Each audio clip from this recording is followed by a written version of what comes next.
नमस्कार, प्रणाम। बहुत स्वागत है आपका मेरे चैनल कुछ बताना है पर। और आज मुझे आपसे कुछ भाषा के बारे में बताना है, क्योंकि मुझे एक वाक़या याद आया। अभी कुछ दिनों पहले मैं अपने गांव गई थी। मैं भोजपुरी बेल्ट से हूँ, बिहार की हूँ। तो मुझे भोजपुरी आती है क्योंकि मेरी पैदाइश वहाँ की है। लेकिन अब हम बड़े शहरों में रहते हैं, रोजी रोटी के चक्कर में हमने अपना घर छोड़ दिया, अपने खजाने छोड़ दिए, अपने सब कुछ छोड़ा है। और आकर आप भी होंगे कुछ ऐसे, और हम भी हैं जो नौकरियों के चक्कर में बड़े शहरों में आकर बस गए हैं, वहाँ जीने लगे। और हमारा हम मध्यम वर्गीय लोग, हमें ऐसा लगता है कि हमने अगर बड़ी जगह पर आकर नौकरी करके गाड़ी भी खरीद ली है, एक समय पर घर भी बना लिया, तो और अगर 7 पुश्तों में कुछ ऐसा किसी ने नहीं किया जो हमने थोड़ा बहुत करने की कोशिश की, तो हमें लगता है कि यही बहुत बड़ा अचीवमेंट है और हम बहुत खुश हो जाते हैं उसमें। और अभी कुछ दिनों पहले मुझे याद है, मैं गांव गई थी और अपने बच्चों को मैं लेकर के गई थी इस बार। तो मुझे बहुत, अब जैसे छोटे जगह के लोगों को ना शर्म आती है कि बड़े शहर में जाते हैं और वो अंग्रेज़ी नहीं बोल पा रहे हैं, और बड़ी बड़ी जगहों पर वो कभी मॉल में जा रहे हैं, घूम रहे हैं, और वो उनसे बात नहीं कर पा रहे हैं, ठीक से कम्युनिकेट नहीं कर पाते हैं, तो उनको एम्बेरसमेंट होती है। मुझे उल्टा हुआ था इस बार। मैं जब गांव गई तो मुझे एम्बेरसमेंट हो रही थी कि मेरा बच्चा भोजपुरी नहीं बोल पा रहा था, समझ नहीं पा रहा था। मुझे बहुत बहुत बुरा लग रहा था, और मुझे इतना ख़राब लग रहा था गांव के बच्चों के लिए कि वो मेरे बच्चों के साथ खेलना चाहते थे, उनसे बातें करना चाहते थे, और वो अपना नाम नहीं बता पा रहे थे। और क्योंकि मेरे बेटे ने अंग्रेज़ी में नाम पूछा और वो कह नहीं पा रहे थे, समझ नहीं पा रहे थे, क्योंकि वो वहीं पे उनकी हमारी जो क्षेत्रीय भाषा है वो हम उसी में बात करते हैं। जो जहाँ रहता है, गुजरात में गुजराती बोलते हैं, महाराष्ट्र में मराठी बोलते हैं, आप राजस्थान के हो सकते हैं, एमपी से हो सकते हैं, यूपी से हो सकते हैं, आप जहाँ के भी हैं, आप सबकी अपनी एक क्षेत्रीय भाषा है।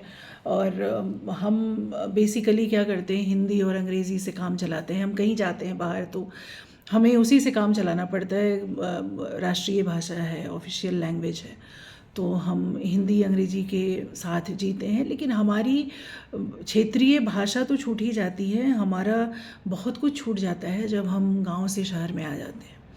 और भाषा ऐसी चीज़ है जिसकी जानकारी होना, और सिर्फ बोलना ही नहीं, मुझे लगता है कि हमें अपने बच्चों को भाषा का इतिहास भी बताना चाहिए कि हमारी भाषा की भी एक हिस्ट्री थी। हर भाषा बहुत अनमोल है, और एक ही स्टेट में, अभी जैसे मैं बिहार की हूँ, तो चारों कोने में अलग अलग भाषाएं बोली जाती हैं। ऐसा नहीं है कि वहाँ सिर्फ भोजपुरी बोली जाती है, अंगिका है, बज्जिका है, मैथिली है, बहुत सारी ऐसी भाषा है। और सब अपनी अपनी भाषा जो जो उस क्षेत्र में रह रहे हैं बोल रहे हैं। और सबसे ज़्यादा दुखद ये है कि हम बड़े शहरों से जब गाँवों में कभी कभी किसी फंक्शन पे जाते हैं, कोई ऐसी यात्रा हमारी, जो कभी कोई उत्सव है, हम जब भी वहाँ विज़िट करते हैं, मुझे उन लोगों के लिए और ज़्यादा तकलीफ़ लगती है जिनके दादा दादी और नाना नानी अभी भी गांव में रह रहे हैं। वो अपनी भावनाएं व्यक्त नहीं कर पाते हैं उन बच्चों से, वो उनको समझा नहीं पाते हैं अपने ही पोते पोतियों से, नाती से, नतनियों से, कि वो उनके लिए कितना सोचते हैं, वो उनको कितना प्यार करते हैं। वो बैठकर चाहते हैं कि वो अपने बच्चों की, मतलब उन बच्चों के माता पिता की भी बचपन की कहानियाँ सुनाएं, बताएं, लेकिन वो उनके पास हज़ार कहानियाँ होती हैं जिनसे आपके बच्चे बहुत कुछ सीख सकते हैं, बहुत कुछ समझ सकते हैं। बच्चों का बड़ा, अभी आप सोचिए, बिना कम्युनिकेशन के, बिना बातचीत समझे, जब इतना स्नेह रहता है उनको, तो जब वो समझने लगेंगे तो उनको कितना अच्छा लगेगा। तो अभी ऐसा होता है कि जब वो जाते हैं गांव, तो उनको दादा दादी अपनी कुछ बात बताना चाहते हैं, कुछ कहानियाँ बताना चाहते हैं, पूरे घर की 7 पुश्तों की कहानियाँ। हम अपने घर की हिस्ट्री नहीं बता पाते हैं अपने बच्चों से, सिर्फ इसलिए कि वो हमारी भाषा नहीं समझ रहे हैं। ये बहुत दुखद है। अपने बच्चों को अपनी क्षेत्रीय भाषा का ज्ञान दीजिए।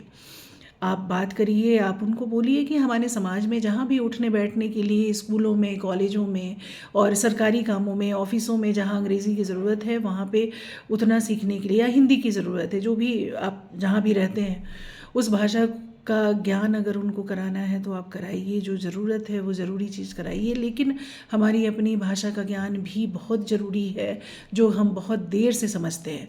हमको ये बात समझ में नहीं आती है और ये इतना आसान भी नहीं होता है। जब आप खुद की भाषा के बारे में, आप अपनी ही भाषा को पढ़ नहीं पाएंगे, जो हमारी विशुद्ध बोली है, विशुद्ध हमारी जो रीजनल लैंग्वेज है, क्षेत्रीय भाषा है, बहुत कुछ है वहाँ, बहुत कुछ दबा है जो हम नहीं जानते हैं। तो आप कोशिश करिए। आपने कभी सोचा है कभी वो मान लीजिए बहुत बड़ी जगह पे बच्चा रह रहा है, लेकिन उसने कुछ पढ़ लिख लिया और वो अपना कुछ ऐसा काम है जो प्रकृति के बीच रह के करना चाहता है, वो चाहता है कि गाँव में जाए, वो गाँव का विकास करे, गाँव के लोगों के लिए वो कुछ करे, लेकिन वो जाएगा तो वो अपनी बात कह भी नहीं सकता, वो वहाँ कुछ भी प्रचार प्रसार नहीं कर सकता क्योंकि वो वहाँ की भाषा नहीं समझ रहा है। तो आप अपने बच्चों को अपने क्षेत्र की भाषा ज़रूर बताएं।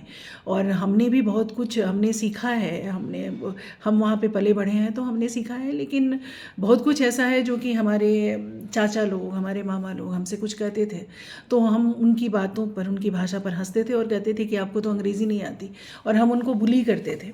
हम बताते थे कि नहीं नहीं, आप तो ये जानते नहीं है, लेकिन वो जो जानते थे वो हमने सीखने की कभी कोशिश नहीं की, और वो भी अपनी जड़ों की बातें ही बताते थे। वो जितना जानते थे वो हमें वो बताना चाहते थे, लेकिन हमने अपनी जड़ें छोड़ दी हैं। हम कोशिश ही नहीं करते हैं कि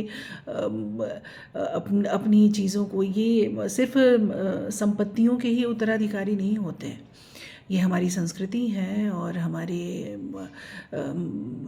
क्षेत्र का, हमारे घर का, हम जहाँ से जुड़े हैं, हमारी जो जड़ें हैं उनके भी उत्तराधिकारी होने चाहिए। हमारी भाषा के उत्तराधिकारी, हमारी संस्कृति के उत्तराधिकारी होना भी बहुत ज़रूरी है। इसलिए आप कोशिश करिए कि आपके बच्चे घर में कम से कम बोलना शुरू कीजिए। आप आज से शुरू कीजिए, अपनी क्षेत्रीय भाषा में बात कीजिए, उनको अपनी भाषा बताइए, धीरे धीरे उनको अपनी भाषा का इतिहास बताइए। अगर आपको खुद नहीं आता तो आपके घर के जो भी बड़े बुजुर्ग हैं उनसे पूछिए, जानने की कोशिश कीजिए और उनको बताइए कि क्या क्या आपके यहाँ कैसे क्या होता है, किस तरह के त्यौहार होते हैं, कौन कौन सा उत्सव होता है, कौन कौन से गाने गाए जाते हैं। हमारी संस्कृति बहुत बहुत ही धनी है, और जब आप जानने की कोशिश करेंगे तो आपको अच्छा लगेगा कि आपने अपने बच्चों को सिर्फ शिक्षा में सिर्फ इतना ही नहीं दिया है कि जिससे वो अपना पेट पाल सकें, आपने उनको ज्ञान भी दिया है। और असली ज्ञान वही है जो हम अपनी अगली पीढ़ी को प्रदान करें। आप असली विद्वान तभी होंगे जब आप अपनी अगली पीढ़ी को अपना ज्ञान बांट रहे हैं। तो ज्ञान बांटना सीखिए, उसके पहले ज्ञान लेना सीखिए। अपने बच्चों को अपनी भाषा का, अपनी संस्कृति का ज्ञान जरूर कराइए। वो आपकी जड़ें हैं, उसको छोड़िए मत। मैं भोजपुरी बेल्ट से हूँ, तो मैं बिहार की भाषाओं की, भोजपुरी का जितना इतिहास है वो मैं आपको अगले वीडियो में ज़रूर बताऊंगी। तो अगर आप भोजपुरी के बारे में कुछ जानना चाहते हैं तो मेरा अगला वीडियो ज़रूर देखिए। पसंद आए तो सब्सक्राइब करिए, चैनल को लाइक करिए और कमेंट करिए और बताइए कि आप कहाँ किस क्षेत्र से हैं और किस शहर से आप मेरा ये वीडियो देख रहे हैं। धन्यवाद।